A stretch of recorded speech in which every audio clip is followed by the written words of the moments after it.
நம்ம வண்டலூர் ரயில்வே ஸ்டேஷன்லேருந்து கரெக்டாக ஒரு 5 நிமிஷம் டிஸ்டன்ஸ்லேயே பார்த்தீங்கன்னா நம்ம ப்ராப்பர்ட்டி அமைஞ்சிருக்குங்க. ஜிஎஸ்டி ரோட்லேருந்து கரெக்டாக ஒரு 5 நிமிஷம் தான்.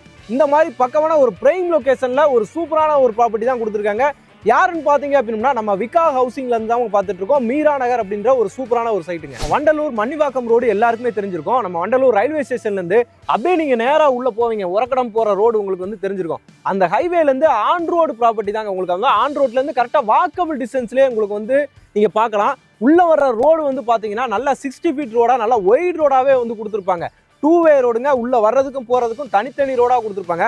அந்த ரோட்டில் நீங்கள் வந்து என்ட்ரன்ஸ் ஆகும்போதே உங்களுக்கு தெரிஞ்சிருக்கும். ஃபுல்லாகவே பார்த்தீங்கன்னா பெரிய பெரிய வீடுகள், பெரிய பெரிய எல்லாமே இண்டிவிஜுவல் ஹவுஸ். மேக்ஸிமம் பார்த்தீங்கன்னா இண்டிவிஜுவல் ஹவுஸ் நீங்கள் நிறையாவே பார்க்க முடியும். அந்த மாதிரியான ஒரு ப்ரீமியமான ஒரு கேட்டட் கம்யூனிட்டி ப்ராஜெக்ட்டுக்குள்ள தான் பார்த்தீங்கன்னா நம்மளோட ப்ராஜெக்ட் இன்னைக்கு நம்ம வந்து கொடுத்துருக்காங்க. விகா ஹவுசிங்லேருந்து உங்களுக்கு வந்து மீரா நகர் அப்படின்னு சொல்லிட்டு பாருங்க. உங்களுக்கு வந்து ரூபி பில்டிங். இது வந்து பார்த்தீங்கன்னா வண்டலூர் ரூபி பில்டிங்கு.